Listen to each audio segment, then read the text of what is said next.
34 года назад завершился вывод советских войск из Афганистана. В Альметьевске отметили памятную дату. Слава нашему солдату Российской Федерации и Советского Союза. Они были преданы Родине до конца, и никто не забыт. Как вспоминали тех, кто погиб во время боевых действий за пределами отчизны. Станция «Военный граммофон», азбука Морзе и другие приключения лениногорских студентов. Соревнования на военный лад. Эта локация называется «Полоса препятствий». После игры обед на полевой кухне и подсчет результатов. Кто оказался самым быстрым, ловким и эрудированным? Гордость татарского народа. В Альметьевске почтили память героического поэта. Главный подвиг еще и заключается в том, что он один из многих фронтовых поэтов, писателей, которые оставили память о том времени и память о людях. Он прославлял силу слова и проявлял храбрость даже в немецком плену. Как прошел митинг памяти в Нефтеграде?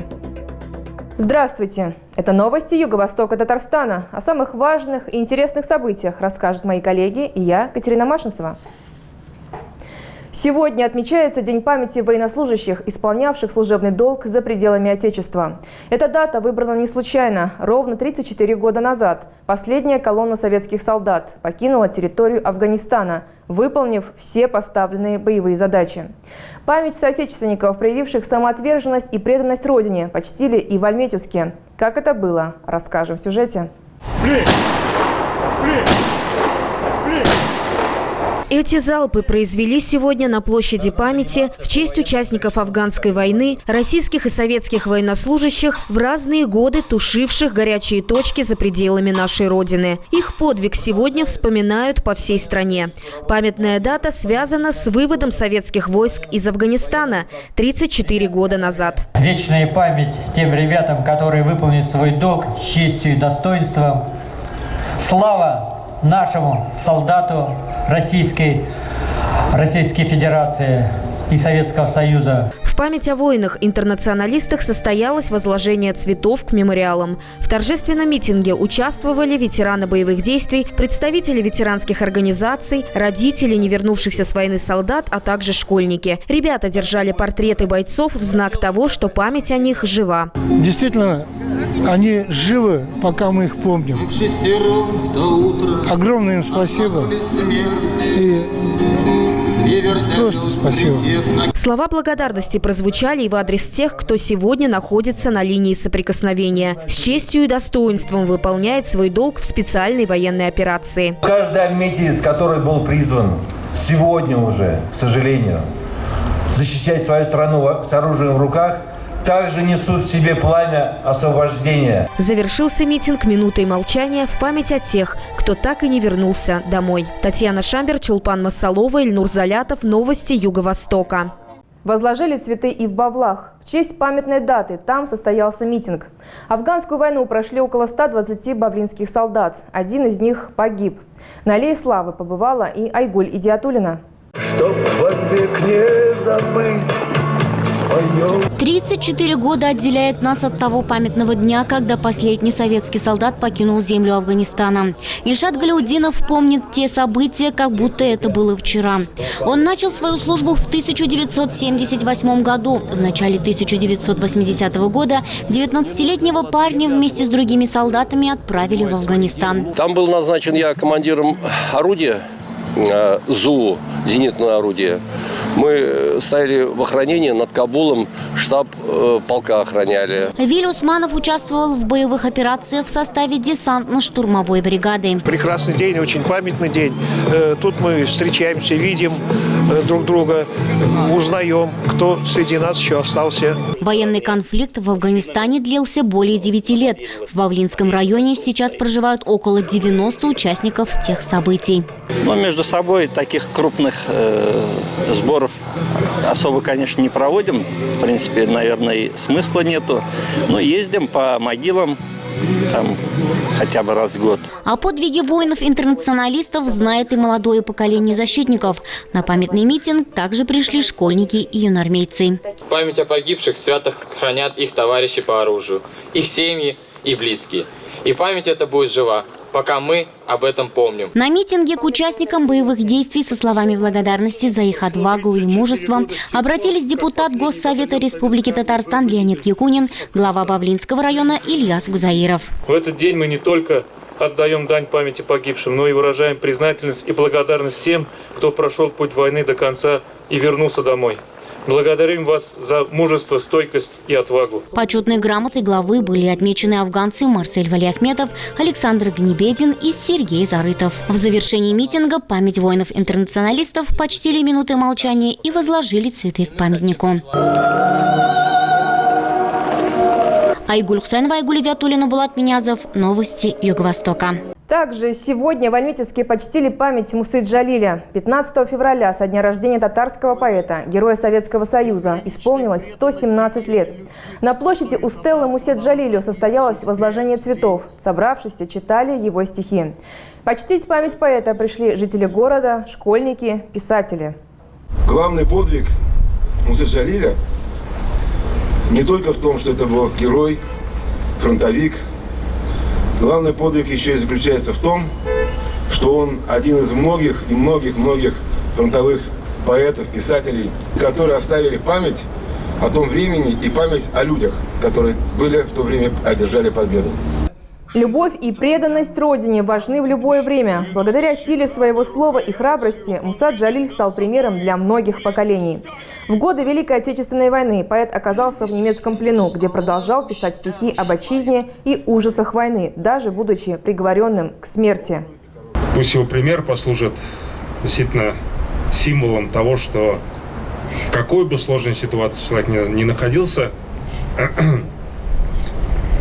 есть возможность оставаться человеком, героем, патриотом, и место для подвига есть всегда. Столетний юбилей сегодня отмечает ветеран Великой Отечественной войны Анна Моисеева. Она одна из 3 ветеранов Великой Отечественной войны, которые сегодня живут в Заинске. Анна Моисеева ушла на фронт добровольцем в 18 лет и дошла до Берлина. Несмотря на почтенный возраст, она до сих пор помнит май 45-го и мечтает еще раз побывать на Курской дуге. Я добровольно ушла. Я ходила, 10 классов кончилось, война началась. 18 лет после курсов медсестер Анна Моисеева попала на фронт. Домой смогла вернуться только зимой 45-го, пройдя войну от Москвы до Берлина. Для скольких раненых солдат она стала ангелом-хранителем, одному Богу известно. И спустя десятилетия ничего не забыла. Память не отпускает того страшного времени, бок о бок со смертью. Мне охота было вот на Курскую дугу посмотреть. Какой бой там шел. Ой, страшно было. Ну, не боялась. Потом меня увезли вот в Берлин брать. Старики все меня жалели. Дочка, на смерть идешь. В полевом передвижном госпитале Первого Белорусского фронта встретила победный май 45-го. Чудом до сих пор сохранились в домашнем архиве черно-белые фотографии с улиц Берлина, где на стене Рейхстага она ставила надпись «Анна Мачтакова» по фамилии в девичестве. Фотографировались. Возил нас немец на экскурсию. Кончилась война. Берлин, все, вот мы расписались на Рейхстаге. И вот давайте, говорит, снимемся вот около памятника. Я сейчас жалею, Бранденбургские ворота мы не сфотографировали. Дождь пошел. Сколько вам лет здесь? 22. 22 исполнилось, и меня увезли в Берлин брать. Благодарность от командования в Берлине ей вручал лично маршал Советского Союза Георгий Жуков. Мать души рада, Анна Ивановна, вас поздравить. Ветеран Великой Отечественной войны Анна Моисеева 15 февраля отметила 100-летний юбилей. Глава Заинского района Разиф Каримов вручил подарки и передал поздравления от президента России Владимира Путина и раиса Республики Татарстан Рустама Минниханова. Это на память. Дети посчитают вам. 40 лет жизни ветеран Великой Отечественной войны Анна Моисеева дала работе в Заинской ЦРБ. Она еще и краевед на общественных началах, одна из основателей Заинского краеведческого музея. Несколько лет назад у подъезда, где живет ветеран, появилась вот такая табличка, в котором говорится, что в этом доме живет ветеран Великой Отечественной войны Анна Ивановна Моисеева. Сегодня в нашем городе 3 дома украшают такие таблички. И все ветераны отметят в этом году 100-летний юбилей. Всех поздравляющих квартира не уместила, но Анна Моисеева нашла силы и вышла к подъезду, где ветераны Великой Отечественной войны приветствовали троекратным «Ура». 2 коротких, 1 протяжный. Гип-гип! Ура! Ура! Ура! Елена Маврина, Денис Ипатов, новости Юго-Востока. Хотите не только смотреть новости по телевизору, но и читать их в газете? Это возможно с подпиской на Знамя труда и Альмет Танаре. Оформить ее можно с любого месяца в почтовом отделении, на сайте Почты России или через портал Госуслуг. Действует и редакционная подписка по выгодной цене. Спешите подписаться сами или сделайте подарок близким, подписав их на любимые издания. Телефон для справок 44 05 88. Больше новостей вы сможете найти на нашем сайте. Пишите нам в соцсетях и напрямую в мессенджере WhatsApp. Связь редакции стала проще и в Телеграме. Свои новости вы можете присылать в удобный чат-бот. Найти ссылку сможете на нашем канале в мессенджере в закрепленном сообщении. Это еще не все. И вот о чем расскажем во второй части выпуска. Чтобы не было беды. Пожарные инспекторы из Бавлов вышли в рейд. Статистика возгораний и их основные причины. Станция «Военный граммофон», азбука Морзе и другие приключения лениногорских студентов. Соревнования на военный лад. После игры обед на полевой кухне и подсчет результатов. Кто оказался самым быстрым, ловким и эрудированным?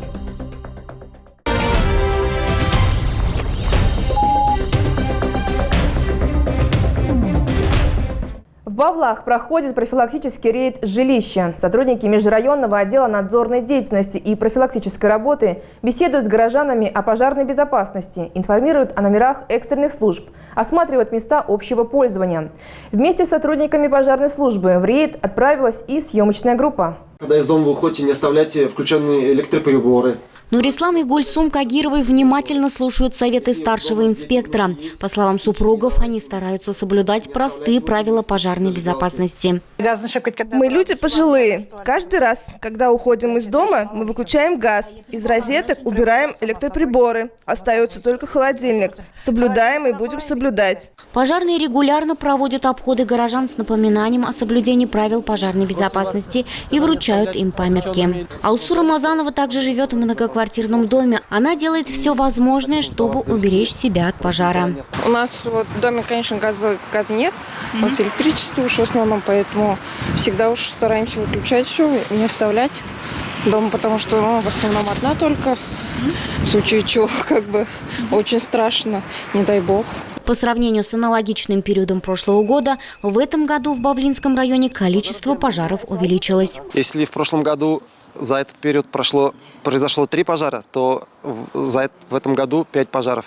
Поэтому просим всех жителей Бавлинского района соблюдать меры пожарной безопасности в быту. Специалисты напоминают, при пожаре необходимо сразу звонить по телефонам 101 или 112. Айгуль Хусайнова, Булат Минязов, новости Юго-Востока.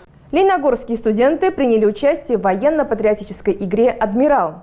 6 команд состязались в меткости, ловкости, быстроте, знании военной истории, основ оказания первой помощи и не только. Эстафета из нескольких этапов проходила на площадке Лениногорской автошколы ДОСААФ, которая была одним из организаторов игры. Такое ощущение, что это аудиокнига, наоборот, а не песня. Едва уловимый мотив. Известная песня «Журавли» в исполнении Марка Бернеса в обратной перемотке. Задания на станции «Военный граммофон» командам дались непросто. Во втором раунде, например, нужно было расшифровать азбуку Морзе. Военно-патриотическая игра «Адмирал» включала в себя 8 испытаний. В Лениногорске она проводилась впервые. Участники на скорость собирали и разбирали автомат, состязались в стрельбе, сдавали военный экзамен. Мы вытягивали билеты, и там были задания на обмундирование, допустим, различных воинов. и различные танки, названия. Ну, у нас вручали мальчики. Команде Лениногорского нефтяного техникума повезло. В ее составе был выпускник кадетской школы. Поэтому участники без труда отвечали на разные вопросы. Например, про Вторую мировую, военное обмундирование, армейские звания и даже историю автомата Калашникова. Когда его ставили на учет, на воинский учет как оружие, то его исследовали по 3 параметрам. Как он действует с песком, как он под водой держится. И после этого он выдерживал и дальше стрелял. Ангелина Докшина была куратором на одной из станций. Специалист Лениногорского молодежного центра является автором военно-патриотической игры «Адмирал». С этой идеей девушка выиграла грант Всероссийского конкурса молодежных проектов. Мы подключили сюда интеллектуальную часть, и спортивную подготовку, и станции на дедукцию, на музыкальный слух, чтобы было полное разнообразие, но все это объединяется тем, что это все на военную тематику. Но военную тематику мы взяли не только Великую Отечественную войну, но и время войны в Афганистане. Эта локация называется «Полоса препятствий». На деле настоящее минное поле. Вариант прохождения только один. Вот попробую сейчас пройти. А куда бы наступить-то? Сюда. Мина. Не прошла. Пройти по минному полю с первого раза удавалось не всем, но ребята с упорством настоящих бойцов искали единственно верный выход. В конце полосы представители команд должны были попасть гранатой в импровизированный танк. К обеду тем временем вовсю готовилась полевая кухня. Топится самоходная кашеварня дровами. С помощью прицепа этой модификации при желании можно накормить роту солдат. А проголодавшихся студентов тем более. В итоге по количеству набранных очков первое место заняла команда Лиги студентов Лениногорска, на втором нефтяной техникум, на третьем музыкально-художественный педагогический колледж. Следующими в игру сыграют команды школьников. После этого участников ждет гранд-финал, где встретятся 4 лучшие команды, которые поборются за звание абсолютного победителя. Наталья Лакомкина, Николай Орехов, новости Юго-Востока. В Альметьевске состоялся первый студенческий фестиваль футбола, объединивший в себе киберспорт, турнир по мини-футболу и игровые фристайлы. На поле вместе с парнями вышли и девушки. Одни участники считают этот спорт настоящей работой, другие находят в нем радость победы и учатся командному взаимодействию. Подробнее в сюжете.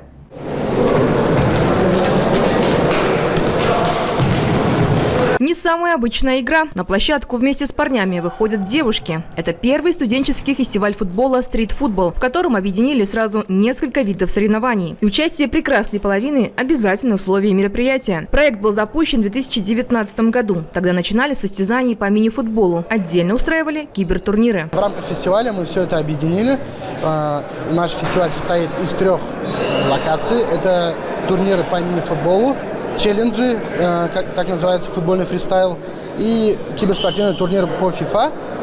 И будет общий командный зачет. И также мы отметим лично спортсменов, которые будут заняты первые места в личных видах. Участниками стали студенты очных отделений. Всего заявилось 6 команд. Одна из них – сборная политехнического техникума, за которую на этих состязаниях играет второкурсник Амир. Юноша 7 лет в рядах футболистов, хотя начинал с хоккея. Но, попробовав раз сыграть с мячом, сделал выбор в его пользу. Он играет за команду футбольного клуба «Алмет». Пока я нигде не получал такие эмоции, как в футболе. То есть это победа, этот гол важный. На последних минутах бывало, мы забиваем. Когда вот выиграем кубок, но это все равно очень бешеные эмоции. Бывало даже у нас игрок терял сознание того, что мы как бы забирали кубок. Вот такие настолько сильные эмоции. Парень считает, что футбол – это работа. Если ею заниматься добросовестно, обязательно добьешься успеха. А его соперница, нападающий и защитник Дарья из команды торгово-экономического техникума, считает игру с мячом тем, что приносит радость и помогает развить свои способности. Участвуем в подобных мероприятиях не в первый раз, занимаем призовые места. И, в принципе, я очень люблю свою команду. И спасибо большое Лиге студентов за то, что организовывают подобные мероприятия, на которых мы можем проявить себя и свои таланты. В детстве она начинала играть с мальчишками в дворовый футбол. Продолжила выходить на спортивное поле в школе, а теперь оттачивает навыки в техникуме. По ее мнению, все игроки на поле равны, вне зависимости от пола. Сначала уже знакомство, они смотрят, что как, что умеешь и так далее, а потом уже делают свои выводы по поводу игрока. Никого не выделяют. играю. То есть, команда есть команда, тут главная игра. В каждой команде по 10 человек. Пока 6 бьются за победу в мини-турнире, по 2 игрока с каждой сборной выходят на футбольное поле виртуально. А в перерывах между играми еще по 2 человека с командой соревновались в футбольном фристайле.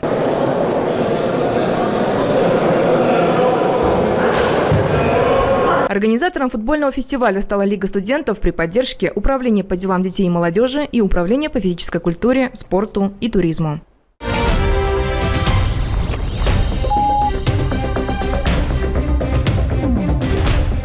Хотите больше новостей? Заходите на наш сайт almetis-ru.ru. Новости в удобном формате в нашем телеграм-канале, где вы можете поделиться вашими новостями, задать вопрос или оставить комментарий. ЮВТ-24 всегда на связи. Написать нам можно в соцсетях и по мессенджеру WhatsApp. На этом у меня все. Увидимся в эфире.